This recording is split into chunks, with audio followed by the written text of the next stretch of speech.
Est-ce que vous aussi, vous vivez vos journées sans vraiment percevoir la beauté qu'elles vous offrent? Une fleur, c'est juste une fleur. Le bois d'une porte, un simple matériau. L'eau du robinet, une évidence. Le prochain livre des éditions Ménonites, Le théâtre de la création, invitation à l'émerveillement, arrive pour réveiller notre regard et nous réapprendre à nous émerveiller face à la création. Vraiment. Je vous vois venir. Encore un ouvrage sur la protection de l'environnement. Eh bien non! Enfin si, pas vraiment. Vous verrez. La première partie, Symphonie biblique, est composée par Aline Nussbaumer. Aline a étudié l'écologie et la protection des milieux marins et est engagée à l'association Arocha. Si vous ne connaissez pas, il faut absolument aller découvrir cette association. Elle nous montre, en restant toujours proche du texte biblique, comment, de la Genèse au Psaume, en passant par Moïse et Job, Dieu prend soin de sa création. Les animaux, la nature, les êtres humains. Loin d'être un Dieu distant, on découvre une présence intime, généreuse et puissante, à l'œuvre dans chaque souffle de vie. Même dans la petite mouche surnoise qui est venue se poser sur le bout de votre nez alors que vous dormiez tranquillement.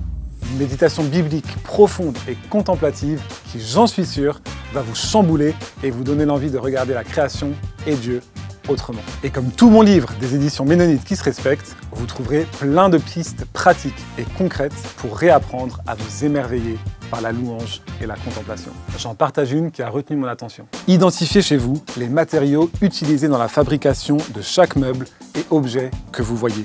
Et remerciez Dieu pour ses ressources. Qui a déjà pensé à remercier Dieu pour le plastique? Il y avait aussi Réveillez-vous avant de lever du soleil et sortez pour écouter le chant des oiseaux à l'aube, mais je suis pas très matinal.